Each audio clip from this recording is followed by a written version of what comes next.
Hi, it's Cheryl, and this is part 4 of our shoulder series. Today we're going to get right into the rotator cuff. The rotator cuff is the part of your body that is most likely to be sporting a shoulder injury. It can be as a result of a catastrophe like an accident, but it also can be just plain old wear and tear, which I find the most demoralizing kind. We're going to start supine on the floor or on your bed and start with a few easy movements to work some tension out. So I'm just going to adjust my camera angle a little bit here so you can see what's going on the floor. And we notice I have my blanket that's going to cushion the length of my spine. If you're on your bed, it's not so important, but I'm on a hardwood floor.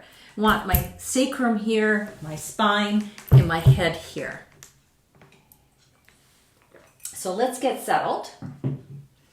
Remember our buzzwords: patience, softness, pain-free range of motion.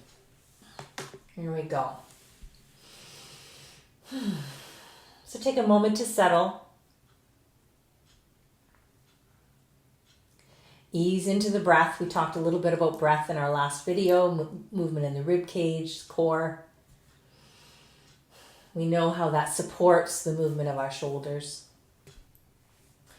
And then let's come into cactus arms. We did this one arm at a time previously, but we're going to see if we've progressed enough to be able to do this 2 arms at a time now. Remember, you can have a pillow or a blanket underneath your hand if it doesn't come all the way to the floor. Pain-free range of motion. Inhale here in cactus arms. Exhale, lift your hands and bring them around towards the floor. Elbows stay down. Notice your shoulder blades moving around on your upper back.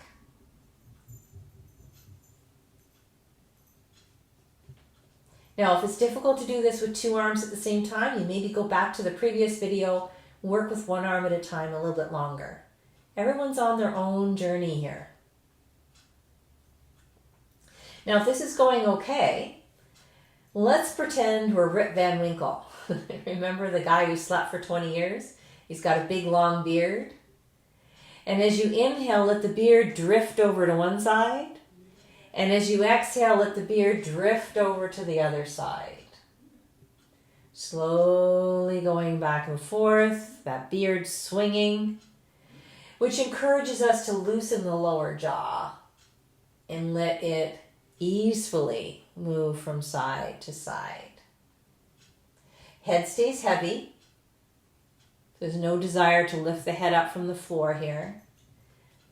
Softness in the eye muscles. Even the scalp is getting a nice massage. Good. And then we can rest in cactus arms, head center for a breath or 2. Now the next movement involves your cactus arms sliding along the floor. If it's hard for you to get your hands to the floor, you're using a pillow, you might want to just stay like this and not do any movement. We'll catch up with you in the next set. If you're ready for more movement, keeping as much of your arm connected to the ground as possible, inhale, slide the arm up till the fingertips might touch. Exhale, pull the elbow as close to the rib cage as you can. This is not easy. This is asking for quite a range of motion in your shoulder. So do what you can. Pain-free range of motion. It doesn't mean you don't go places that are newer or that have a lot of sensation. It's just that we're learning to listen to our body through this process and maybe challenge it, but not beat it up, not force it. Let's try one more breath. And then resting, catching our breath. You might need a little bit more time to rest, but if you're ready to move on, we can roll over to our sides, press up, and adjust my camera angle again. We're going to do a little bit of work standing at the wall. Good. So when we come to the wall, you want to be with your hip against the wall at the side, not too far away. get rid of this so I can stand with 2 feet flat on the floor. Not too far away from the wall. I'm about 5 or 6 inches away from the wall. I have to get rid of my bracelets. I want to have my feet well grounded into the floor, a little tiny bend to the knees, softness in the knees, a little firmness in the belly, so I'm not just slouching, a little firmness in the belly. And then I'm going to take the arm as I exhale, press the straight arm out into the wall. Inhale, release that. Exhale, contact with the wall. Inhale, release. Good. Notice my body's straight up and down from the floor. I'm not wibbling and wobbling. So I'm using core muscles here.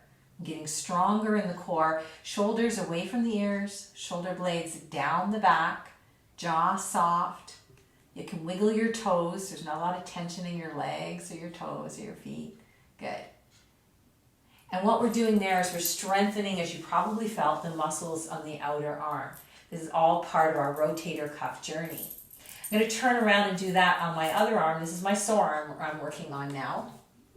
So sorry about my back, but it will maybe afford you a chance to see the movement of the shoulder blades here. Exhale, arm presses out against the wall. Inhale, relax. Notice the shoulders are down away from the ears, collarbones stay wide apart from each other. My body is a little involved in the resistance as I press the arm out into the wall. I don't let the arm do that by itself. There's some wrapping of the muscles at the core. Let's do one more breath, inhaling and exhaling. Good work. Notice how that feels. I'm going to face the wall now, and I'm going to bring my arm out at about this angle, about a 120-degree angle here, and come up onto the fingertips of my hand. So I'm standing with my toes about 6 to 8 inches away from the wall, and the arm is up like one branch of the Y, the letter Y. Once again, weight distributed around all of my feet, in the heels, balls of the feet, slight bend to the knees, little bit of engagement in the middle part of the belly here, so I'm firm in my core. And then I want to press into the wall and turn my chest slightly away from the arm. Inhale, stand back up straight. Exhale, belly pulls in as I turn the chest, not the hips, just the chest, a little bit away from the arm. So I'm getting a little opening in the armpit area, a little opening at the front of the shoulder. One more time.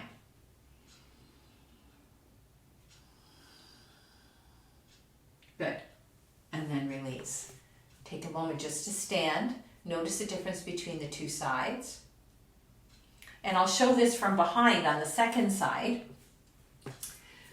So my arm's out on a bit of an angle. I'm not butted up against the wall. I've got some space.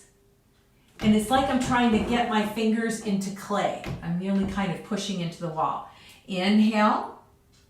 Exhale, turn just the chest. Inhale, straight. Exhale, just the chest. The hips are staying square to the wall. So there's a slight twisting action that's happening in the rib cage area, in the thoracic spine area. This is going to help with mobilizing the shoulder joint. Good work. And then relaxing, arms at your sides, noticing how that feels. That can be quite a powerful opening for the shoulder. If you've been kind of holding it, protecting the joint because it's sore, this can be a real powerful opening. As you progress using this practice day after day, maybe several times a day, you might notice quite a change.